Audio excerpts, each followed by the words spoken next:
Well, good morning, everybody. This is Mike O'Neill, and we welcome you to our fourth webinar in a webinar series that started 4 weeks ago. And we're glad you have joined us. On the webinar, I'd like to introduce you first to my colleague, Rhonda Beard. Good morning, everybody. I'm so glad you're able to join us today. And we've invited a panelist to join us. This is the first time we have done so, but we're very pleased that Matt Pierce will be joining us as an expert on the what it takes to run a small business. I'll introduce him in more detail in a moment. Say hello, Matt. Good morning, y'all. It's good to be here. We originally had Shannon Amos scheduled to be a panelist, but at the last minute he did have a conflict, and so I want to say now for everybody in front of on this webinar, our friends at the Small Business Administration have been just a wonderful resource for small businesses all over. Matt is with the University of Georgia Small Business Development Center. That center supports small businesses across the entire state. Matt works out of the Rome, Georgia office, but we're glad to have him on this webinar this morning. When we had our first webinar 4 weeks ago, it seemed to most who are on it that we were facing what really is a health emergency. And as leaders, we were trying to brace for that emergency. Not only has that health emergency continued, but now as leaders, you're recognizing that this is on top of a health emergency has become somewhat of an economic emergency. And that will probably influence most of the questions that we're going to be answering today. We're dealing not only with the health emergency and the economic emergency. And in this part of the country, we've also had some very nasty weather that has resulted in widespread destruction, that is. So this is just kind of a scary time for everybody, but I wanted to give you a sense that we're recognizing that this is changing and changing daily. What has not changed is the variety of industries that are represented on this call. Just to kind of give you an idea of the different industries represented, we have folks from manufacturing on this call. We have folks from distribution. We have participants out of the legal field. We have banks and credit unions represented. We have higher education and business services. We have not only government entities, we have some quasi-government entities represented on the call. We have folks out of the medical profession. Not only do we have for-profit, we have nonprofit represented on this call. I'd like to give a shout out to some of our marketing friends. We've got on this call our friends from Sparkative and our friends from Oslo Creative. So it's good to have you all on the call. We have folks from hospitality. We have management consultants, and yesterday being the official tax day, we actually have folks out of the accounting field. So a very wide variety of industries. And what does unify us is that every one of us on this call are impacted by COVID, maybe in different ways, but we're all impacted. Our intent today is to cover some topics. I'm going to switch to the next slide. And this is pretty much what we understood you would like us to cover today. We're in a moment going to move to Matt, and Matt's going to give us the very latest on the Paycheck Protection Program. Rhonda then will also update us on the very latest from the CDC. As employers, what is it that we should be heeding from the CDC? We would like to also pivot a little bit and recognize that what we're dealing with is affecting people in real ways. And what we're hearing loud and clear from our clients and our friends is that this is creating an anxiety level that we haven't seen in a long time. How do we as leaders, how do we as employers effectively respond to this anxiety level? And then time permitting, Rhonda's going to kind of update us on the very latest as employers of what we need to do from a compliance standpoint when it comes to HIPAA and with the Americans Disabilities Act. However, your questions are going to take precedent over anything else that we've kind of have set up. We've also have been getting questions prior to this webinar. We're going to try to cover those, but this is only as good as the questions that you submit. So if you haven't already, familiarize yourself with the Q&A pane. If you have questions you would like to ask, we would like to try to get those answered to the best of our abilities while we're on this webinar this morning. For everybody who has registered for this webinar, you will get in the form of a follow-up, a recording of what we've covered this morning. You will get the PowerPoints that we're using. Because the questions we hope we'll be able to answer, we're going to actually give you written responses to all the questions that are being submitted this morning. At the end, I'll speak a little more about that, but some of the questions you may have might be complex or highly sensitive, and it may be you don't want to air those questions on this webinar. So what we would like to remind all participants is that if you would like to spend any one-on-one time with Rhonda or with me, we're happy to do so. And we basically have said our intent is to be available to participants and answer whatever questions you have. And we've decided to block up to 2 hours. Anybody who would like to spend time with us, we're going to spend 2 hours if that's needed, no charge. And we'll talk about that here and towards the end of our webinar. But we really want to be available to answer your questions, to kind of work through that. And as we kind of look at the folks who have registered for this webinar, a relatively high percentage of you have been on prior webinars over the last few weeks. And we're very flattered to have you tune in for additional webinars. We thank you. You've got a lot of choices to make. You've got a lot of webinars to choose from, and we're flattered that you chose to be with us this morning. So again, thank you so much. We're going to transition right now into the Paycheck Protection Program. We've invited Matt Pierce to join us. A number of you know Matt. Matt is a consultant with the University of Georgia Small Business Development Center, and they have done yeoman's work over the last few months in particular, making themselves available to small businesses, in this case, across the state of Georgia. There are small business development centers in most states. I would suspect Matt can kind of elaborate on that. But Matt, it's great to have you on the webinar, and we're looking forward to hearing an update from you regarding the Paycheck Protection Program. Sure. I'm glad to be here, and hopefully this will be some useful information for you all. The Paycheck Protection Program, obviously you all know, is part of the CARES Act that was passed about 3 or 4 weeks ago.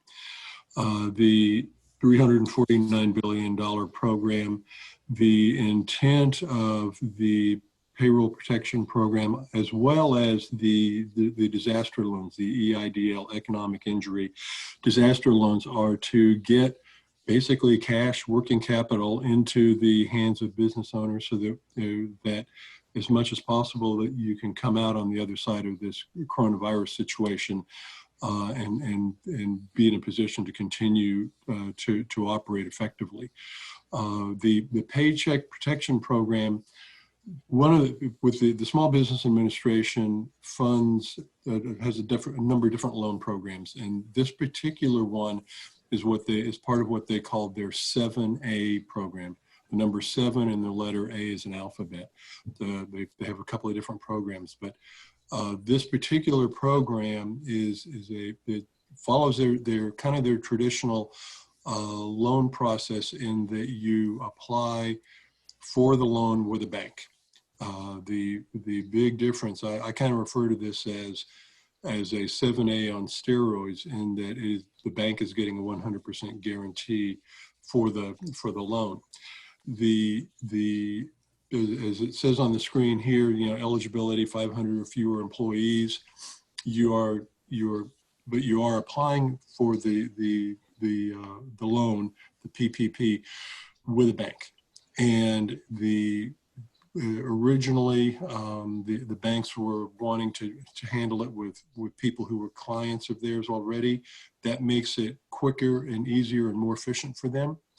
the process for determining what the amount of the loan is that can be the amount of the loan that can be made by the bank to the company is based on the payroll for the company, generally speaking, over the prior year. If you take your payroll during the prior year, and it's a pretty expansive definition of payroll. It includes benefits. It doesn't include things like, I don't think it includes like tax. It doesn't include income taxes as an example, or Social Security taxes, that kind of thing. But it does include a lot of benefits that are paid. It would include estimates of wages, that a lot of different things that can be included. And generally speaking, you take the payroll for the past 12 months, and then you divide that by 12 to come up with what an average monthly payroll is. And this, then you multiply that by 2.5 times, and you end up with 2.5 months of your payroll, and you end up with an amount that you can apply for. And they're being very generous, I guess, in terms of the way they're evaluating loan applications from different business owners. The banks are. They've been given direction by the SBA, as well as the intent of the law was to make it so that we get cash into the hands of folks as much as possible. This then becomes the amount that you can borrow. So if a company had an overall payroll last year of $1.2 million, then their average monthly payroll was $100,000 a month. And then that becomes times 2.5. That would say that this particular company could apply for a loan of up to $250,000. This becomes the amount that of the loan that you're going to be applying for. Some of the confusion has come in as it relates really to the amount that can be forgiven. Because the amount that can be forgiven incorporates rent, utilities, mortgage interest rates. When you're doing the initial amount of the loan application, you don't factor those in. You really just look at payroll and benefits and taxes and that kind of thing. There are some taxes that are included, some that are excluded. There are a few other exclusions.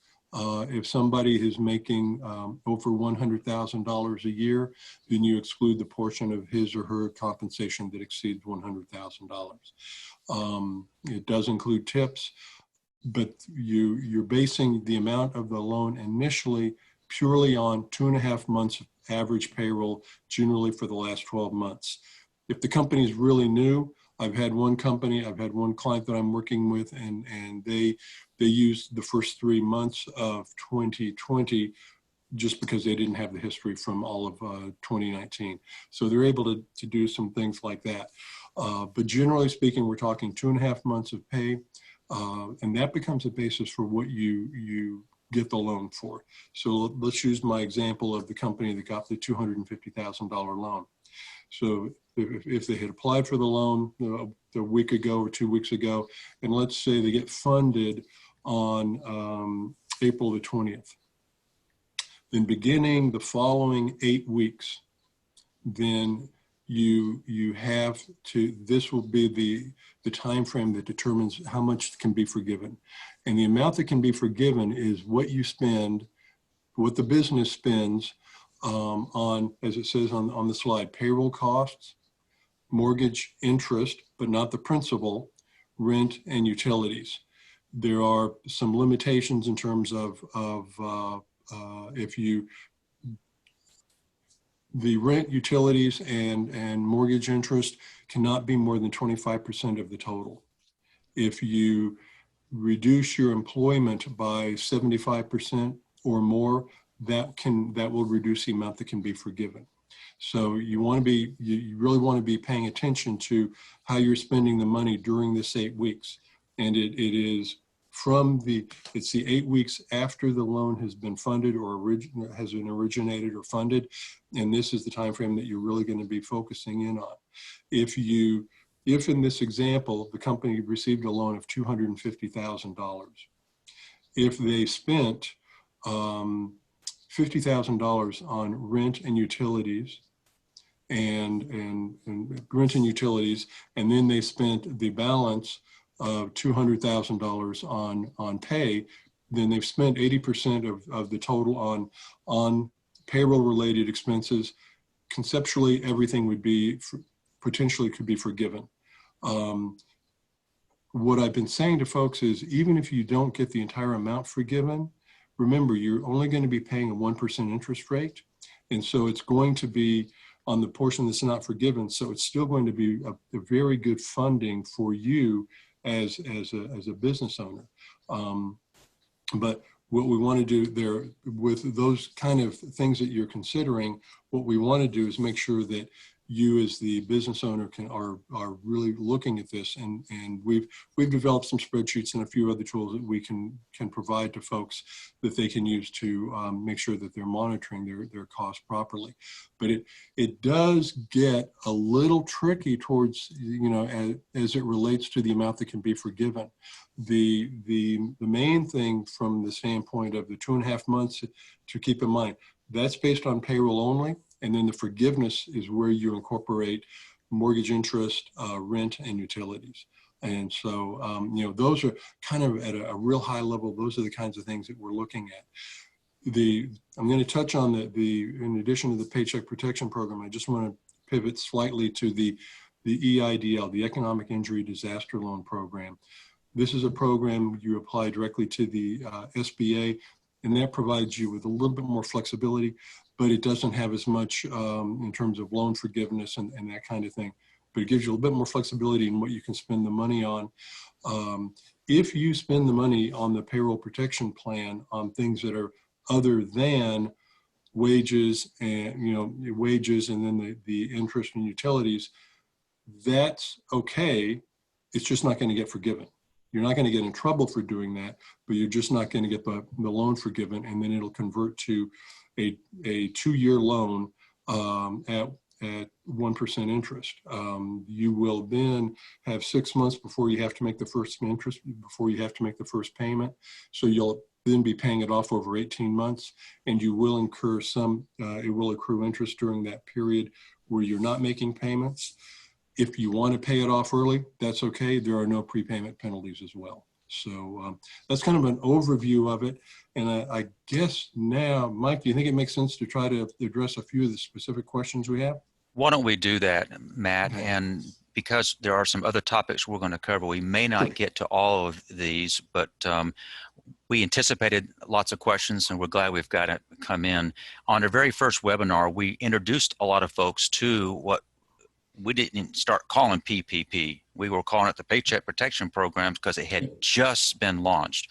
Well, a lot of people have heard about it. So one of the questions is, has the SBA depleted all its money for loans? It is just about there. That unfortunately is the case. I learned this morning that on the EIDL that they are they have gone through all of that money. For the PPP, the $350,000. As of yesterday, they were anticipating that it would all be allocated. What we're not sure of is, in terms of if you've already applied and have gotten approved, that even if you haven't been funded yet, you'll probably get funded. If you have not applied yet, it's really going to be dependent upon what Congress and the president do in terms of agreeing to a supplemental appropriation. There has been discussion or talk about an additional amount of $250 billion, but that hasn't been passed yet, and so we'll just have to see how that goes. And the same is true for some supplemental funding for the EIDL program as well. All right, thank you. One of the questions we got before the webinar, it's a little technical, but let me make a stab at this. When you're trying to calculate utilities, the question reads, I'm reading utilities includes telephone, but we've just upgraded our business's cell phone coverage and received an invoice. Can this funding be used to help pay the bill that we've received for the phones? Generally speaking, the intent of the program is not to finance upgrades for the businesses. It is to provide working capital to cover ongoing expenses. So the upgrade of the phone system would be somewhat problematic in terms of whether or not it would be incorporated or would be eligible to be included to be forgiven. My inclination would be to say probably not, but the regular monthly payments for the phone system, or for the cell phones, that could certainly be included. All right, thank you. Hey, Joe Robbins asks, we plan to apply for an SBA loan soon. We have 2 persons who are on furlough by the employee choice, and all the other employees, the 21 employees at work, are working at 80% compensation. Will our loan, in your opinion, be approved with the reduced benefits? It may sound strange to say this, but what you're doing right now doesn't impact the amount of the loan. It's based on what your payroll was last year and 2.5 months of that payroll. Now, where these kinds of things can come into play is if the amount that you pay during the 8 weeks after it's funded is less than 75% of what you had of that average, then you may lose some of your loan forgiveness.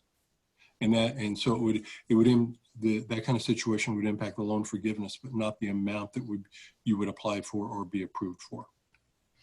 I hope you can answer this next question. Renee says that her organization submitted an application for the economic injury disaster loan at the end of March, but is having difficulty getting logged back in to check on the status because the website's changed.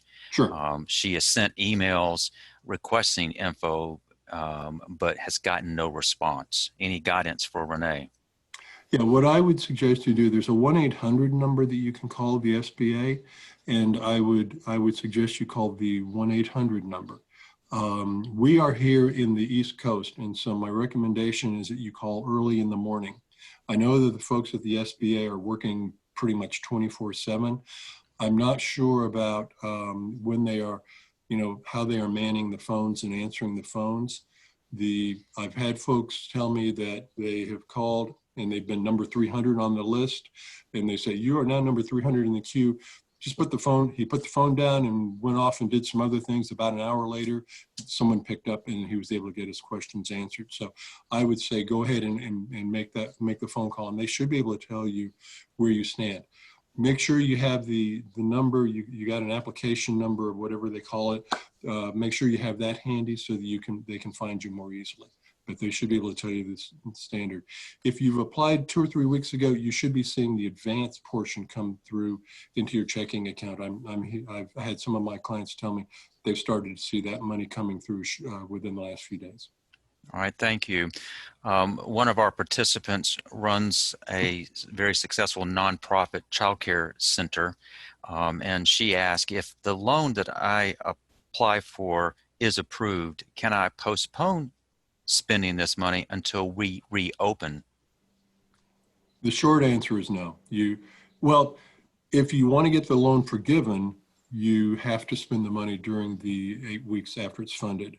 If you don't spend that money during that 8 weeks, it will simply convert to a 2-year loan at 1% interest. Got you. Thank you very much. Another attendee writes, are there limits to how much paperwork banks can ask for? And I'm assuming that this is a PPP request. Our payroll company has a report that we could run that gave them all the information about payroll, but then this particular person says but our banker wanted that plus a number of forms, a Form 940, 941, a separate loan PDF application, in addition to the SBA loan application, a P&L statement from 2019, and then a 6-page spreadsheet that I have to fill out. Wow, that's impressive, the 6-page. Yeah. Basically what's happening with the banks is they have to make sure that that they really cross their T's and dot their I's. And so you're basically applying for a loan at a bank, and they have certain things that they have to provide to the SBA to make sure that if things don't work out, and they have to foreclose on the loan, that they can get reimbursed from the SBA. So they're doing it based largely on what on guidance from the SBA and what their prior experience working with the SBA is telling them. I hadn't heard about a 6-page spreadsheet, but yeah, the 940s and the 941s and that kind of thing. Yeah, I know that people are asking for that, because it's going to be part of what they're going to have to be able to support in terms of the amount of payroll that you paid during that time period. All right, thank you. Christy asked this question earlier, and Raphael is kind of echoing that same question. He writes, and I think it reflects what Christy is asking as well, are vehicle payments covered under this loan repayment forgiveness under the PPP?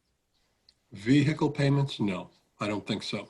If you're talking about vehicle, no, it's utilities. It's utility related, rent and utilities. And there's a component that's within the utilities called transportation.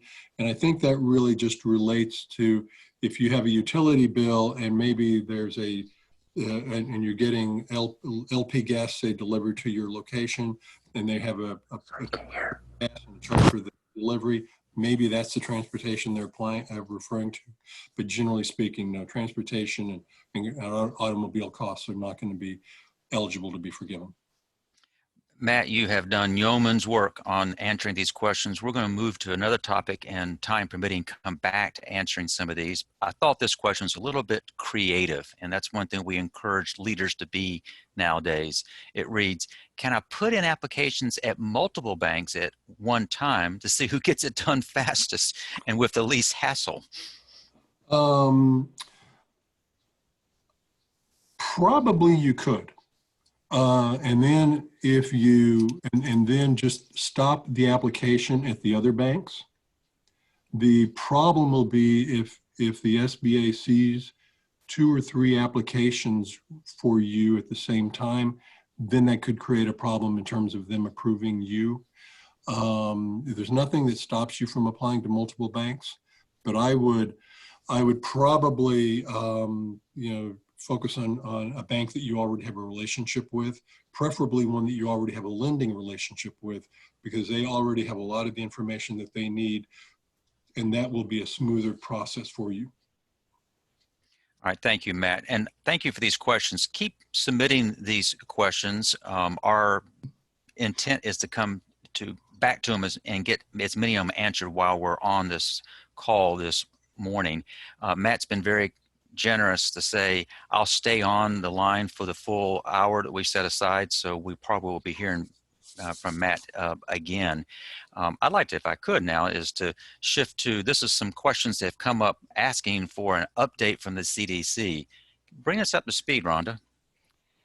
Sure, thanks, Mike. So I know the loan program is a hot topic, and there's a lot of hot topics out there right now for small companies in particular. So we wanted to try to just provide some updates that we're getting a lot of questions on. And some of you may know this already. There's a lot of information out on the web, on the news, and we get a lot of updates on a daily basis. So I'm trying to hit some topics that I think most people are most interested in. And a lot of you have probably heard that there may be a reopening of businesses sooner than May 1st. There's a lot of apprehension about that.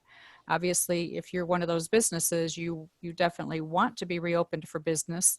If you're somebody who is laid off, you want to go back to work, but there's a lot of risks associated with that. And one thing I wanted to talk about particularly is the symptomatic and asymptomatic testing that's going on. And interestingly, as I was putting this together, my daughter is a physician's assistant, and she mentioned to me that the clinic she works at has done, I think at the time I talked to her, over 1,200 COVID tests, and they have a 15% positive result. And most of those people are asymptomatic. So there's a lot of people testing positive that don't have any symptoms, but they're getting tested because they feel that they've had exposure either to someone who does have symptoms or to someone who tested positive. So the really kind of scary part is there's a lot of people that could be walking around and carrying this virus, but they don't have any symptoms. And we could be in contact with them. So it's still really important to continue to practice the social distancing, as employers, to make sure that you're doing the types of things that keep people separated, providing masks if people request them, or if at the employer's workplace, people are having to come in closer contact with employees or customers, to make sure you're providing them all of that protection and assuring them, that you're doing the cleaning and so forth that needs to be done. Just real quickly, COVID, as you know, is spread through respiratory droplets when someone coughs or sneezes or, can breathe on someone, and they attract it that way. But it can also be, you can also catch COVID by touching a contaminated surface that someone might have sneezed on or coughed on, and then touching your face, your eyes, mouth, or nose. So most COVID is spread by people that do have symptoms. It's not spread as widely by those people who may have COVID but are asymptomatic. So what's most important is for anybody who does have symptoms to make sure that you're encouraging them to stay home, that you're providing protection for people that either have symptoms or have been exposed to people with symptoms. And, the fear is that if the government opens things up too quickly, that there could be a reinfection and it could spike again. So we're not sure what all is going to happen in our area. If you listen to the news, they say that we've gotten over the peak as a nation, but that's different state by state. So in the South and middle of the country, really the peak hasn't been reached yet. And most of those states are expected to reach their peak within the next week or so. So we don't know what's happening yet, but as an employer, just please continue to make sure that you're doing the responsible things in your workplace, keeping people separated, putting up barriers where you can between where people are working, accelerating your cleaning schedules, using remote work and telework, teleconferences as much as possible versus meetings. Discouraging people from using each other's phones or tools, or keeping things contained with your employees so that there's not any chance of contaminating surfaces that others might be using. As far as if an employee tests positive or has symptoms, when can they return to work? And I think, again, most people probably have this information, but have to be fever-free for at least 72 hours and have 7 days pass since their first symptoms appeared. That would be if they've not had a test, but they've demonstrated symptoms and you've sent them home. If someone has tested positive for COVID, they again need to have no fever for 72 hours, have improvement in their other symptoms, and 2 negative tests in a row 24 hours apart. Now, the typical test is taken a couple of days to get results. So, having 2 tests 24 hours apart, both negative, is still going to keep somebody out for probably another 4 or 5 days from the time they get tested and believe they're negative. So just, make sure you're following the CDC's recommendations of when people need to be out of work and when people can come back. Just a couple quick comments on rapid testing and antibody testing, which came up briefly on the call last week.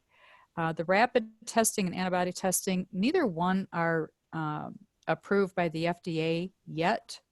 So there's caution as to whether we should be relying on these test results. They're certainly helpful, but shouldn't be used alone. So for instance, the antibody testing will not tell if someone is sick with or has COVID right now. It'll just tell you if they've been exposed to the virus, even if they're not experiencing symptoms. So the antibody testing alone is not recommended to use to determine whether someone can be at work or not, but should also be, doing the swab test in addition, just for confirmation. The rapid tests, they really expect to be to have a lot more of them available within the next week or so, which is going to speed up the process of getting test results. Right now, for those that have the machine and doing the testing, it takes about 15 minutes to get a result. So with one machine, you can only do 4 tests an hour. And so they're working on, obviously trying to expand that more so that we can get quicker test results on more people in a shorter period of time. But I would just really encourage you to make sure, if you have questions about whether employees should be working, shouldn't be working, to research CDC and follow exactly what the CDC is recommending.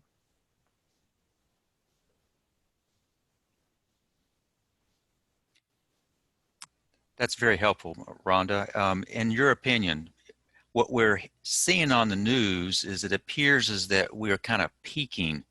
But now that these rapid testing are introduced out there, might that very much result in more positives, and it might kind of prolong this sense of we haven't peaked yet? Well, yeah, it could. And again, depending on what area you're in, there's different areas of the country that have peaked and others that have not. And, there's a lot of, I think, criticism of government reacting a little bit too quickly after having, 2 or 3 days maybe of reduced cases, when, again, with the rapid tests, certainly you could see that spike go back up with positive cases. And the scary part is that you have a lot of people testing positive that are asymptomatic. And that could, potentially result in more people being out of work as those rapid tests are becoming more available and getting results more quickly. Even if you're asymptomatic and you get a positive test, you have to be isolated. So we still could see, a wave of this as the testing continues to increase, for sure. I don't know about what those on this webinar are hearing, but as we're kind of talking to our own family, we're trying to say, stick with it. This will pass soon. But what we're picking up on pretty loud and clear is that we may be masking it, but there's a lot of anxiety right now. And as leaders on this call, the question is, what can we do as leaders to effectively address the anxiety? It's been described that what we're dealing with right now has resulted in this becoming the world's largest work from home experiment. And it has. Many of you on this call have some, if not all of your employees who are working remotely if they're able to work. But a number of you on this call still have folks at work. And therefore, the anxieties that they're experiencing are different. It could be that they are at home transitioning from a traditional work schedule and work duties to working from home, and that presents new novelty. For those who are still at work, then the employees are legitimately concerned about the safety and welfare, not only of themselves, but when they go home. So the question really that we would like to kind of begin wrestling with, and we would welcome your thoughts, please let it be known in the Q&A pane, but what should we be doing as leaders that's practical? And so we kind of have been reading a lot on what that would be. By the way, I did a Google search last night. I typed in tips for employers in dealing with the COVID crisis. I did that last night about 6 o'clock. 1.2 billion results came up. Nobody on this call has time to read through all that, but we went and we kind of looked at what the American Psychiatric Association recommended, and that's what we'd like to share with you briefly this morning. They say, first and foremost, in times like this, people need to feel a sense of connection. Connection, be it one-on-one, be it if you're using technology like the Zoom. We have leaders on this call, and you are leading leaders. So our encouragement is leaders need to stay in touch with their team, and they need to stay in touch individually with the employees on their teams. Another way of staying connected is that we've lost this water cooler effect. We've lost the opportunity to sit around the break room and just chit chat. People need that. They want that. So if you are transitioning to using Zoom or Microsoft Teams and you're trying to conduct business meetings, everything we read says you want to keep it business-like, but you probably need to kind of relax it a little bit. And it's totally appropriate to open meetings with kind of a check-in. How are people doing? As leaders, our folks are looking to us and how we respond to this crisis. And they're looking for compassion. They're looking for, do my leaders even care about my well-being or the well-being of my family? And so anything you can do to show empathy, to be available to them, that's the second point that they try to make. And that is, it's likely that many of the folks that we are working with are a bit overwhelmed with anxiety. And it's totally okay and appropriate to just kind of be available to your employees, to acknowledge maybe some of your own anxieties, that you too are a bit anxious about it, but you're conveying to them, but together we're going to get through this. They probably have lots of questions. To the best of your ability, answer them. If you can't, say so. But whatever you can do to reassure your employees, that's really called for right now. And that what we're recognizing is even extroverts like me, who loves being around people, that's how I kind of feed on people. This shelter in place type advice has resulted in a real sense of isolation for many people. That's particularly true for extroverts, but even introverts need social contact. And what we have to be mindful of is that lack of contact can lead to loneliness. And if you're not checking in with your folks, this is again a scary time. And if they're lonely, it can result in depression, and depression opens up the whole world of mental health issues. We have a tendency sometimes to kind of sidestep mental health.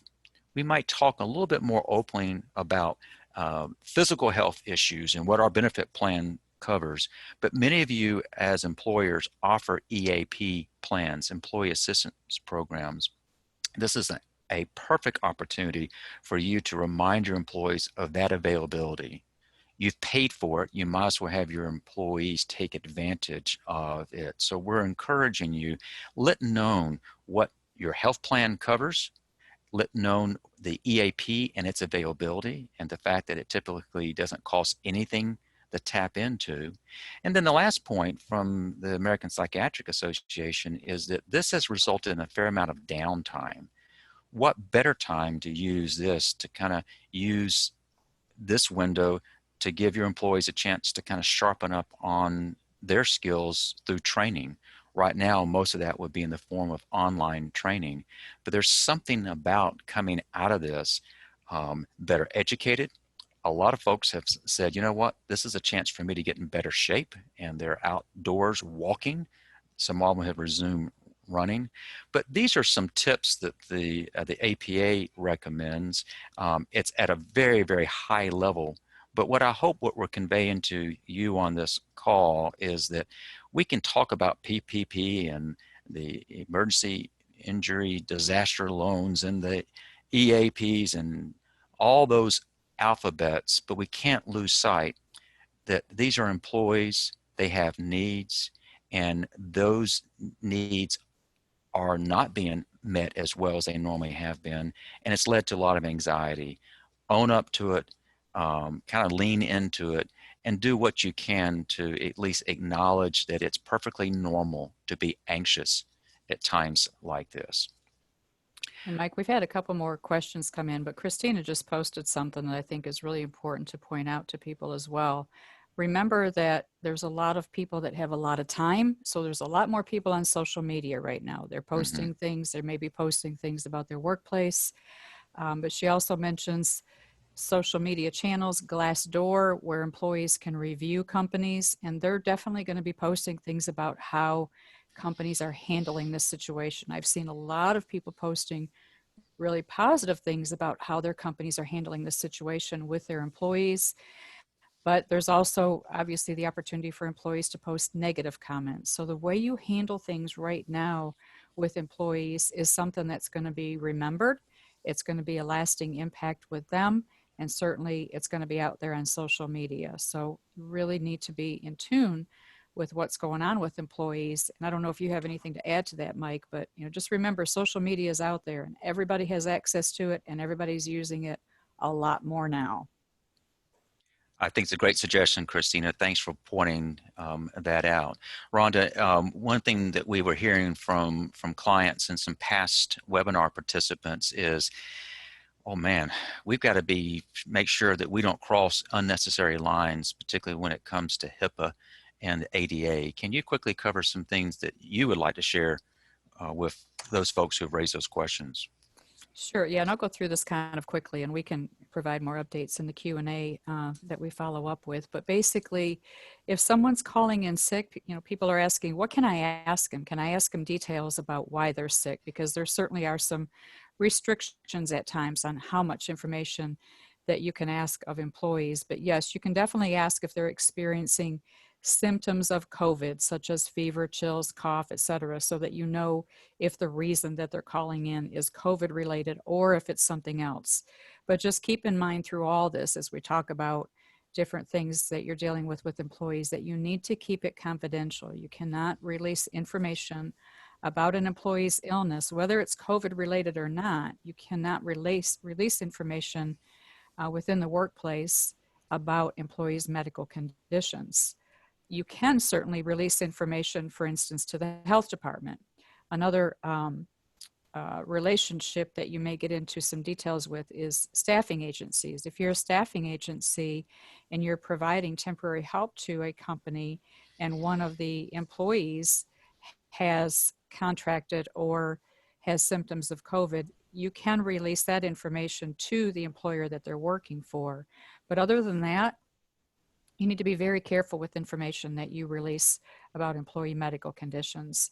If someone has tested positive for COVID, what you can tell your employees is that we've had a potential exposure and here's what we're going to do.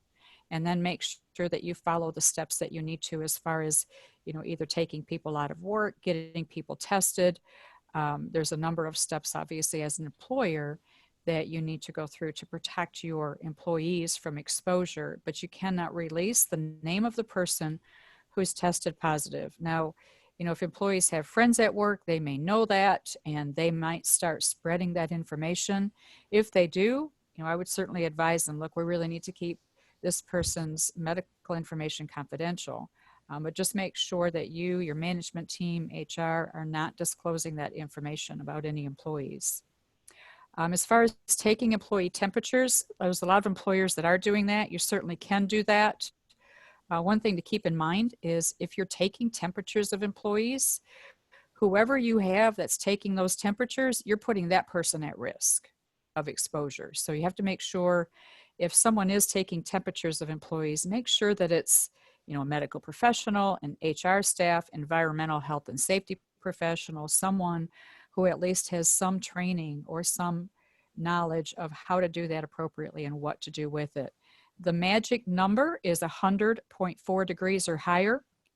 If employees are experiencing temperatures of 100.4, they are considered potentially having symptoms and they should be sent home. But just make sure if you are testing people that you're testing across the board or you're testing people who have symptoms and not just randomly testing people for whatever reason, which you could get into some discrimination issues that way. And then make sure that you're protecting people who are testing. You certainly can send people home who have symptoms, but again, I would definitely, stick to only sending people home if they have symptoms, not again, selectively or randomly or deciding that we're going to send this group of people home because we think they're in a higher risk group. Don't make assumptions. Make sure that you're making those decisions based on accurate facts and information. And then most of all, just make sure you're keeping all information confidential about any employee conditions. In your personnel files, you should have a separate medical file for every employee, and anything COVID related, whether it's that they've applied for paid sick leave or FMLA, or they've made a statement that they have symptoms or anything related to their temperature. All of that should be in a medical file. Excellent. Matt, do we still have you on the line? I think you may have muted yourself. Are you? Okay. Yep, I'm still here. Great.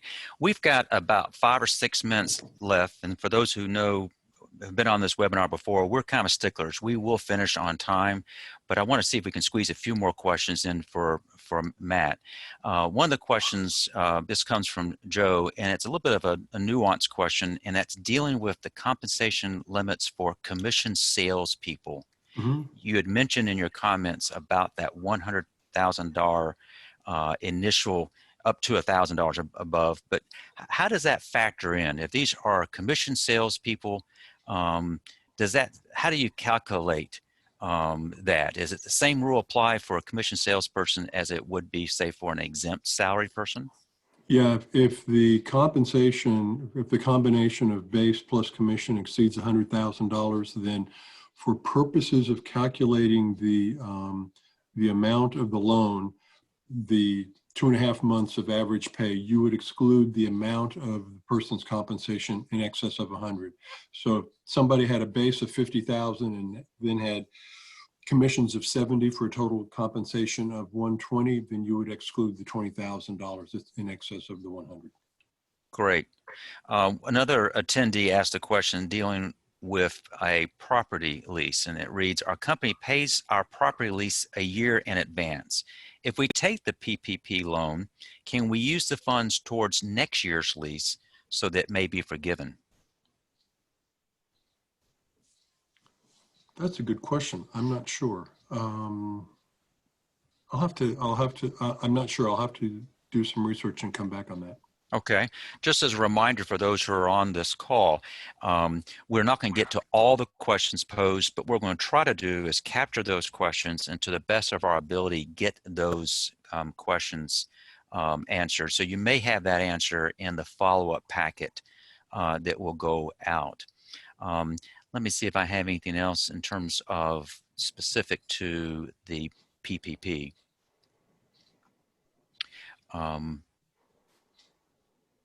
I think we've covered most of those. Rhonda, can I pivot back to you? You had made some Sure. comments about HIPAA and ADA.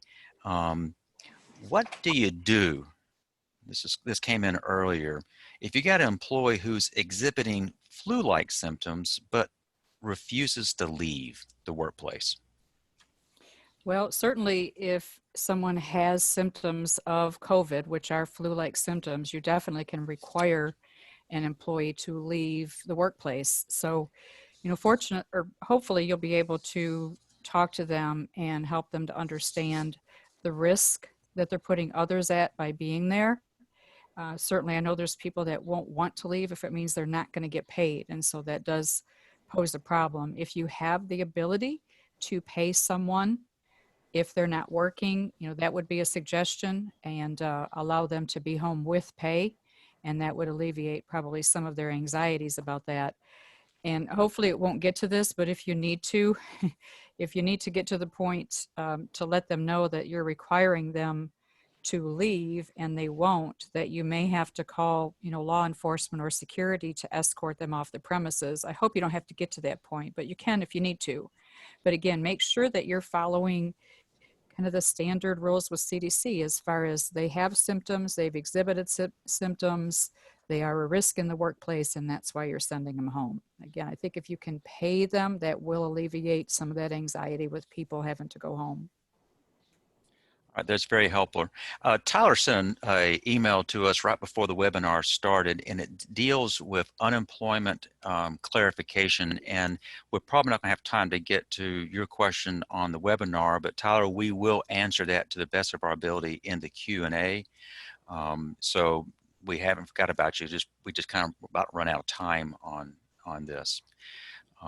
Therefore, I'd like just to remind you kind of how we have been kind of doing this over the last few weeks. It continues to kind of evolve, but we haven't deviated one iota from our goal.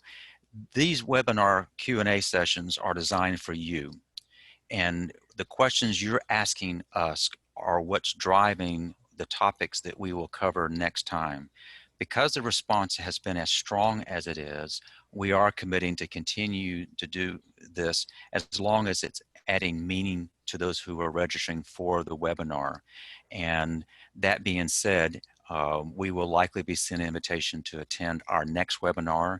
Thursday mornings at 10 o'clock seems to be a good time slot, so that will be likely what you will be getting an invitation to join us again.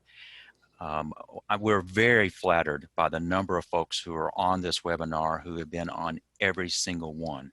That is very flattering to us. But I do want to remind anybody on this webinar that if you have questions you would like to ask one-on-one, then it's simply a matter of making that request known to us, and we are happy to set aside whatever time necessary. We pretty much have said we would block up to 2 hours if needed in a one-on-one session with either Rhonda or with me. I would like to just point out, this is not going to be a sales pitch on our part. This is purely designed to give us quality time to help other folks out there dealing with these kinds of issues. And a number of you have taken us up on that offer, and we're happy to continue doing that. So as we wrap up, be looking for an email from us. We hope to get that out no later than tomorrow. That email will contain a recording of this webinar. It will include the PowerPoint. It will include probably 5 or 6 pages worth of Q&A, and it will also include a reminder of the link if you would like to set up the complimentary consultation. And so, Matt, I want to first thank you for your availability this morning. Extremely helpful. Thank you, Matt. Good deal. It's been fun, and it's been great to be here. Hope it was useful to you all. Without a doubt. And Rhonda, again, I've enjoyed being part of this with you. So on behalf of Rhonda and me, we're delighted you joined us. We wish you a very safe and blessed rest of the day. Hope to hear you and have you back with us next week. Take care, everybody. Thanks. Bye, everyone. Bye, y'all.